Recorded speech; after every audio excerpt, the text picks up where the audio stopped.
నమస్తే.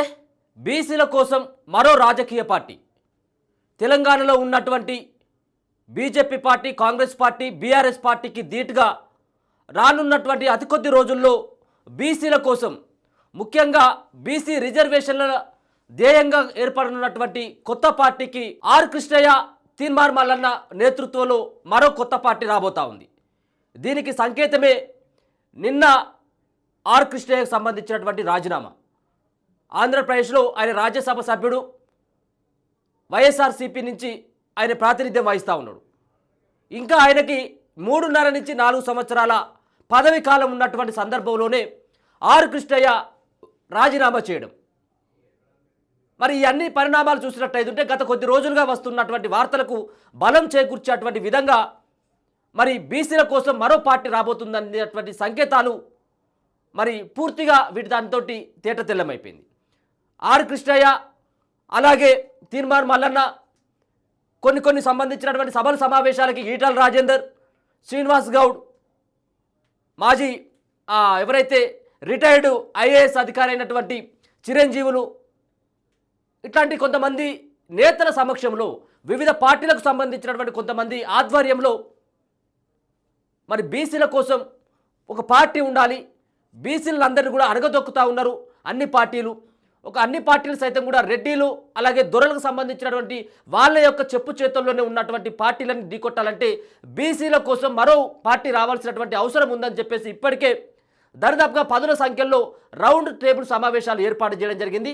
ఇంతకుముందు కూడా ఒక రౌండ్ టేబుల్ సమావేశం కూడా కావడం జరిగింది. దీనికి అంటే బీసీ వర్గాలైనటువంటి జాజుల శ్రీనివాస్ కావచ్చు, దాంట్లో పాటు చాలామంది అంటే బీసీల కోసం బీసీ రిజర్వేషన్ సాధించాలి, బీసీలకు రాజకీయంగా రిజర్వేషన్ కల్పించాలి, బీసీలు ముఖ్యమంత్రి సీటును కైవసం చేసుకోవాలన్నటువంటి ఒకే ఒక ప్రధానమైనటువంటి ధోరణితోటి తీన్మార్ మల్లన్న దీంట్లో కొంత చాకచక్యంగా వ్యవహరిస్తున్నాడని చెప్పేసి స్పష్టంగా చెప్పుకోవచ్చు. అయితే దీంట్లో ఆర్ కృష్ణయ్య రాజీనామా వెనుక తీన్మార్ మల్లన్న యొక్క హస్తం ఉన్నట్టుగా చెప్తా ఉన్నారు. ఎందుకంటే ఈరోజు ప్రెస్ మీట్లో సైతం కాసేపటి క్రితమే ఆర్ కృష్ణయ్య ప్రెస్ మీట్ పెడితే దాంట్లో మల్లన్న ఎంట్రీ కావడం జరిగింది. అంటే దీంట్లో ఒక వ్యూహాత్మకంగా మల్లన్న దూసుకుపోతున్నట్టుగా అర్థమవుతా ఉంది. మొదటి వికెట్ని మరి మల్లన్న దగ్గరుండి పడగొట్టినట్టుగా తెలుస్తూ ఉంది. రెండో వికెట్ తనకు తాను మరి సెల్ఫ్ గోల్ చేసుకున్నటువంటి అవకాశం కనపడతా ఉంది. ఆయనే పార్టీలకు వెళ్ళి బయటకు వచ్చేటువంటి అవకాశం కనపడతా ఉంది. కాంగ్రెస్ పార్టీ నుంచి కేవలం 2.5-3 సంవత్సరాల పదవి కాలం మాత్రమే తీన్మార్ మల్లన్నకు ఉంది. ఇప్పుడు ఎవరికి కూడా మాట్లాడేందుకు కేవలం ప్రెస్ మీట్ల ద్వారా, రౌండ్ టేబుల్ సమావేశాల ద్వారా కొంత బీసీలని చైతన్యపరచాలని చెప్పేసి నాయకులతోటి అట్రాక్ట్ అవుతున్నటువంటి పరిస్థితి మనం రౌండ్ టేబుల్ సమావేశాలలో చూస్తూ ఉంటాం.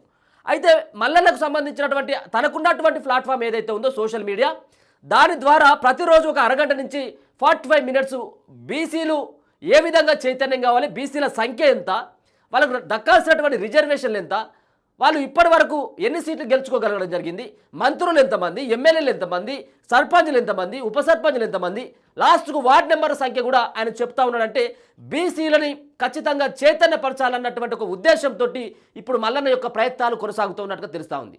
మల్లన్నతో పాటు బీజేపీ పార్టీకి సంబంధించినటువంటి ఎంపీ, మల్కాజ్గిరి ఎంపీ ఈటల రాజేందర్ సైతం కూడా ఆయన సైతం కూడా బీసీల పార్టీ కోసం ఆ పార్టీ వైపు చూస్తున్నట్టుగా మనకు అర్థమవుతా ఉన్నది. ఇప్పుడు రానున్నటువంటి రోజుల్లో ఏ పార్టీకి సైతం కూడా స్పష్టమైనటువంటి మెజార్టీ వచ్చేటువంటి అవకాశం లేదు, దరిదాపుగా రాకపోవచ్చేమో. అంటే ఇంకొక పార్టీతోటి మెర్జ్ అయి ప్రభుత్వాన్ని ఏర్పాటు చేసేటువంటి పరిస్థితి రానున్నటువంటి రోజులలో ఉంటుందన్నటువంటి ఒక భావనతోటే బీసీలు ఒక 15 నుంచి 20 సీట్లు కనుక గెలిచినట్టు ఉంటే మరి వాళ్ళు బీసీలు వాళ్ళే ముఖ్యమంత్రి అవుతారు, అలాగే వాళ్లకు రిజర్వేషన్లు సాధించుకోవచ్చు అన్నటువంటి ఒక ధీమాతో ఉన్నారు. అయితే మరి కాంగ్రెస్ పార్టీ సైతం కూడా రిజర్వేషన్ల పైన ఓ క్లారిటీ ఇవ్వడం జరిగింది. ఒక పక్కన కాంగ్రెస్ పార్టీ సైతం కూడా కులగణన చేస్తారని చెప్పేసి హామీ ఇవ్వడం జరిగింది. కులగణనతో పాటు రిజర్వేషన్లు అంటే ఏ కులానికి ఎంతమంది ఉన్నారు, దాంట్లో బీసీల వాటే ఎంత, బీసీల జనాభా శాతం ఎంత అన్నటువంటి దానిపైన లెక్క తేల్చేందుకు రాహుల్ గాంధీ సైతం కూడా ఒక హామీ ఇవ్వడం జరిగింది.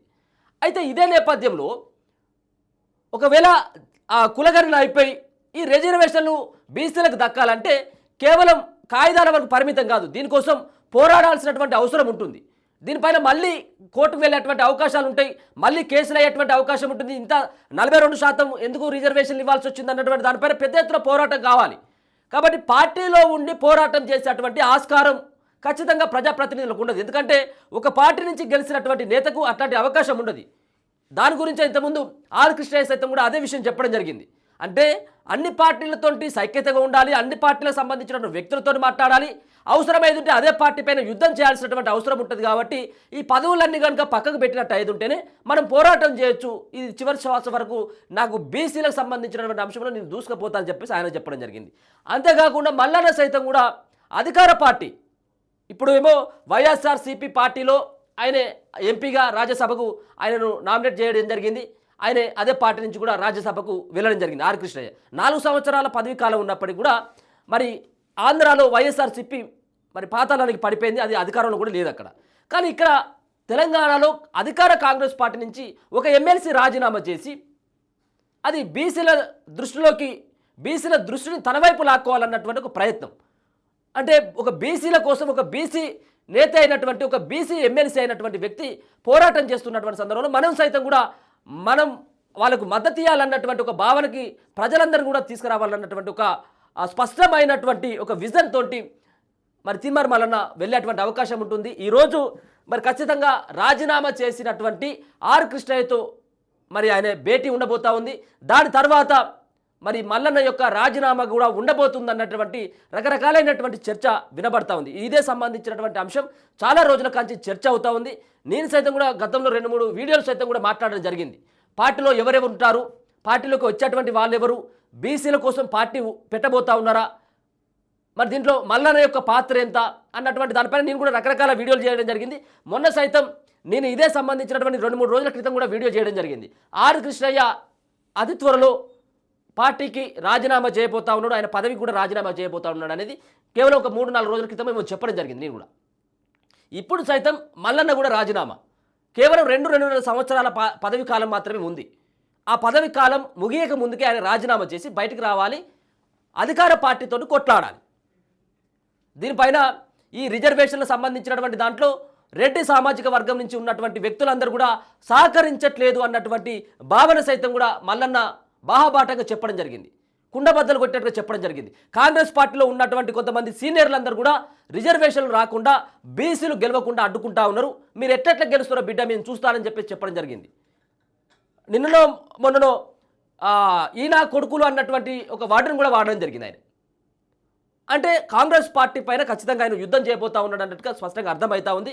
ఆయన ఇప్పటికే గ్రహించినట్టుగా తెలుస్తూ ఉంది. కాంగ్రెస్ పార్టీ ఒక పక్కన రాహుల్ గాంధీకి కులగణన చేయాలన్నటువంటి ఏదైతే ఆలోచన ఉన్నప్పటికీ రాష్ట్రంలో ఉన్నటువంటి ఏదైతే ఇప్పుడున్నటువంటి అధికార పార్టీలో ఉన్నటువంటి కొంతమంది నేతలు తొక్కడంతో ఈ యొక్క రిజర్వేషన్ల ప్రక్రియ కానీ ఈ కులగణన ప్రక్రియ కానీ ముందుకు సాగడం లేదని చెప్పేసి ఇప్పటికే ఆయన భావిస్తూ ఉన్నటువంటి తరుణంలో పక్కగా రానున్నటువంటి అతి కొద్ది రోజుల్లో బీసీల కోసం మరో పార్టీ తెలంగాణలో రాబోతా ఉంది. బీజేపీ పార్టీ రెడ్డి చేతిలోనే ఉంది, ఇప్పటికీ కిషన్ రెడ్డి చేతిలో, మరో పక్కన కేసీఆర్ చేతిలో, అది దొరల చేతిలోనే ఉంది పార్టీ బీఆర్ఎస్ పార్టీ. ఇక ఉన్నటువంటి అధికార కాంగ్రెస్ పార్టీ రెడ్డిల చేతిలో ఉంది. మరి బీసీల కోసం మరి పార్టీ ఉండాలి కదా. 60% పైన ఉన్నటువంటి బీసీల కోసం మరి ఇప్పటి వరకు పార్టీలు దాదాపుగా 10-12 పార్టీలు ఇప్పటివరకు పుట్టడం జరిగింది. అవన్నీ కూడా కాలగర్భంలో కలిసిపోవడం జరిగింది. ఎక్కడ కూడా ఒక్క పార్టీ కూడా బీసీల కోసం పుట్టినటువంటి పార్టీ మరి ఎక్కడ కూడా నిలదొక్కున్నటువంటి సందర్భం కనబడతలేదు. ఇప్పుడు ఈ పార్టీని ఒక స్పష్టమైనటువంటి ఒక విజన్ తోటి చాలా కీలకమైనటువంటి వ్యక్తులని, అది బీఆర్ఎస్ పార్టీ కావచ్చు, కాంగ్రెస్ పార్టీ కావచ్చు, బీజేపీ పార్టీ కావచ్చు, లేకపోతే వామపక్షాలు కావచ్చు, ఇంకెవరున్నప్పటికీ కూడా వాళ్ళందరినీ కలుపుకొని పోయి బీసీల కోసం, అంటే వీళ్ళ యొక్క అంశం ఏంటిదంటే, వాళ్ళు చెప్తూ ఉన్నటువంటి అంశం ఏంటిదంటే, ఒకవేళ కనుక బీసీలు 42% కనుక రిజర్వేషన్లు వస్తే ఇప్పుడు ఎవరైతే కొట్లాడుతూ ఉన్నారో, ఇప్పుడు ఎవరైతే మనం చేతుల మీద లెక్క పెట్టుకున్నప్పటికీ కూడా దాదాపుగా వాళ్ళు ఒక 40 నుంచి ఒక 50 మంది చాలా కీలకమైనటువంటి వ్యక్తులు బీసీల కోసం కొట్లాడుతున్నటువంటి వాళ్ళు ఉన్నారు. వాళ్ళందరికీ కూడా రేపు టికెట్లు వచ్చేటువంటి అవకాశం ఉంటుంది. అదే కాంగ్రెస్ పార్టీలో బీజేపీ పార్టీలో ఉన్నట్టయితే టికెట్లు వచ్చేటువంటి అవకాశం ఉండదు. ఇప్పుడు కనుక 60% మంది ఓట్లేస్తే కేవలం 6-7% ఉన్నటువంటి రెడ్డిలంతా కూడా ఇలా 40-45 మంది ఎమ్మెల్యేలు అది అసెంబ్లీలో కూకోవడం జరిగింది. అంటే మనం బీసీలు ఓట్లు వేసుకున్నట్టయితే ఉంటే మనం ఎవరైతే బీసీలు అంటే దాంట్లో చాలా వర్గాలు ఉన్నాయి. దాంట్లో ముదిరాజులు కావచ్చు, మరో పక్కన గౌడ్లు కావచ్చు, పద్మశాలి కావచ్చు, ఇట్లా చాలామంది వాళ్ళ యొక్క ఓట్లు వాళ్ళే వేసుకున్నప్పటికీ మనం ప్రజాప్రతినిధులుగా ఉండొచ్చు, మనమే రేపు ముఖ్యమంత్రి కావచ్చు. కాబట్టి మనకు రావాల్సినటువంటి సీట్లకి మనకు వేసేటువంటి ఓట్లతోటి వాళ్ళు గద్దెనెక్కుతా ఉన్నారు. కాబట్టి మనం ఖచ్చితంగా ఐక్యం కావాలి.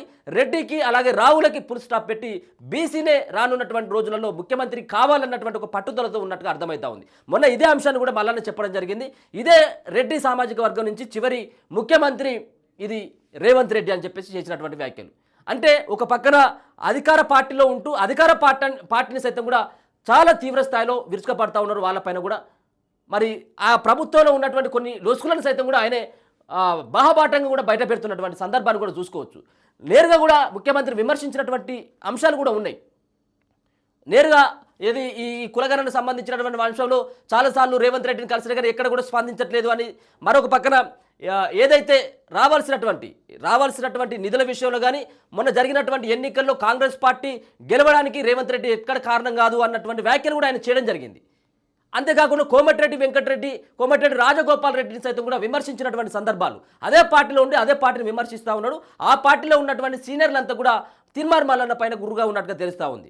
ఎవరు ఎట్లా ఉన్నప్పటికీ ఆయనంతటా ఆయన బయటకు వచ్చేందుకు ఆయనే సంసిద్ధం చేసుకోవడం జరిగింది. ఆయన గ్రౌండ్ లెవెల్లో వర్క్ చేసుకున్నట్టుగా అర్థమవుతా ఉంది. ఇప్పటికే కమిటీలు వేయాలన్నటువంటి ఒక పకడ్బందీ అయినటువంటి ప్రణాళికతోటి బీసీ వర్గాలంతా కూడా గ్రామ స్థాయిలో కమిటీలు వేసేందుకు కూడా సిద్ధపడతా ఉన్నారు. బీసీలందరినీ కూడా ఒక ఐక్యంగా తీసుకొని వచ్చి బీసీల కోసం ఒక పార్టీని చేపట్టి ఒక పార్టీని నిర్మించి దాంట్లో కీలకమైనటువంటి వ్యక్తులను భాగస్వాములుగా చేసి ఈ సంబంధించినటువంటి అంశాన్ని రానున్నటువంటి అతి కొద్ది రోజుల్లో, అంటే మళ్ళీ వచ్చేటువంటి అసెంబ్లీ ఎన్నికల వరకు ఇంకొక 4 సంవత్సరాల వరకు రాష్ట్రంలో పటిష్టమైనటువంటి ఒక పార్టీగా బీసీల కోసం మరి ఒక పార్టీని నామకరణం చేసేందుకు సిద్ధపడతా ఉన్నారు. దాంట్లో ఈటల రాజేందర్ కావచ్చు, తిన్మార్ మల్లన్న కావచ్చు, ఆర్ కృష్ణయ్య కావచ్చు, ఇంతకుముందు అన్నటువంటి చిరంజీవులే కావచ్చు, ఇటువంటి కొంతమంది వ్యక్తులందరూ కూడా బీసీల పార్టీ వైపు చూస్తున్నట్టుగా తెలుస్తూ ఉంది. వాళ్ళ సీట్లు దక్కాలన్నా, వాళ్ళకి రేపు ఓట్లు రావాలన్నా బీసీలే వాళ్ళని గెలిపించబోతా ఉన్నారు. బీసీలు కొంత చైతన్యవంతమైనది కాబట్టి బీసీలకి ఇప్పటి వరకు పార్టీ లేదు. వాళ్ళు ఎన్ని రోజుల కానించి కాంగ్రెస్ పార్టీ, బీజేపీ పార్టీ ఎప్పుడున్నప్పుడు కూడా ఈ పార్టీలేనా రాష్ట్రాన్ని శాసించేటి, ఈ పార్టీలకు సంబంధించినటువంటి నాయకులేనా ప్రజల్ని పాలించేది, మనం ఎప్పుడు పాలించాలన్నటువంటి ఒక చాలా సీరియస్గా కూడా బీసీలందరూ కూడా చాలా వాళ్ళు చైతన్యవంతమైన వాళ్ళని దృష్టిలో పెట్టుకొని ఇప్పుడు మల్లన్న సైతం కూడా అదే దిశగా పయనించబోతా ఉన్నాడు. గతంలో జైలు నుంచి వచ్చినటువంటి సందర్భంలోనే తెలంగాణ నిర్మాణ పార్టీ టీఎన్పీ అన్నటువంటి ఒక పార్టీకి సంబంధించింది నామకరణం చేయడం జరిగింది. కొన్ని అనివార్య కారణాల నేపథ్యంలో అలా టైం దగ్గర ఉండడంతో ఎన్నికలకి ఆయన ఆ పార్టీని అలానే ఉండడం జరిగింది. అంటే పక్కన పెట్టి ఆయన అధికార కాంగ్రెస్ పార్టీ, అప్పుడు ప్రతిపక్షంలో ఉన్నటువంటి కాంగ్రెస్ పార్టీలో వైపు వెళ్ళి ఆయన కాంగ్రెస్ పార్టీ నుంచి మొన్న గ్రాడ్యుయేట్ ఎలక్షన్లో పోటీ చేయడం జరిగింది. కానీ ఇప్పుడు పక్కాగా వీళ్ళ యొక్క నేతృత్వంలో పార్టీ ఏంటి, దానికి విధి విధానాలు ఏంటి, దాని నాయకత్వం ఎవరు వహించాలన్నటువంటి దానిపైన ఇప్పటికే కసరత్తులు ముమ్మరం చేయడం జరిగింది. వారానికి 2-3 సార్లు ఈ సంబంధించినటువంటి మీటింగ్లని, రౌండ్ టేబుల్ సమావేశాలని బీసీకి సంబంధించినటువంటి వ్యక్తులందరూ కూడా మరి ఎక్కడికక్కడ వాళ్ళు సమావేశాలు పెట్టి వాళ్ళ యొక్క విజన్ని, వాళ్ళకి సంబంధించినటువంటి కార్యాచరణని ఎప్పటికప్పుడు ప్రకటించకపోతా ఉన్నారు. మొదటి వికెట్ మరి ఇంతకుముందు చెప్పినట్టుగానే ఆర్ కృష్ణయ్య రాజ్యసభ సభ్యత్వానికి రాజీనామా చేయడం, రెండో వికెట్ ఖచ్చితంగా ఎమ్మెల్సీగా కాంగ్రెస్ పార్టీ ఎమ్మెల్సీగా ఉన్నటువంటి తిన్మార్ మల్లన్న రాజీనామా చేయబోతున్నానన్నటువంటిది చాలా ప్రచారంలో మరి కొనసాగుతోంది. చూద్దాం మరి మల్లన్న యొక్క రాజకీయ జీవితం ఎటువైపు ఉంటుంది. కేవలం ఇంతకుముందు చెప్పడం జరిగింది, మీరు కూడా రాజీనామా చేయబోతున్నారా, మీరు ఎందుకు వచ్చింది ఇది అని చెప్పేసి విలేకరులు అడిగినటువంటి ప్రశ్నకి నేను కాంగ్రెస్ పార్టీలోకి ఆర్ కృష్ణయ్యని తీసుకుపోయేదానికి వచ్చిందని చెప్పడం జరుగుతూ ఉంది. కానీ ఇదంతా కూడా కేవలం మాటల వరకు మాత్రమే పరిమితం. ఇదంతా కూడా వెనకాల ఉన్నటువంటి వ్యవహారం అనేది కూడా వేరే అనేది స్పష్టంగా తెలుస్తూ ఉంది. ఖచ్చితంగా ఆర్ కృష్ణయ్య తర్వాత మల్లన్న ఖచ్చితంగా రాజీనామా చేయబోతా ఉన్నాడు అనేది తెలుస్తూ ఉంది. చూస్తూనే ఉండండి మన తొలి వెలుగు.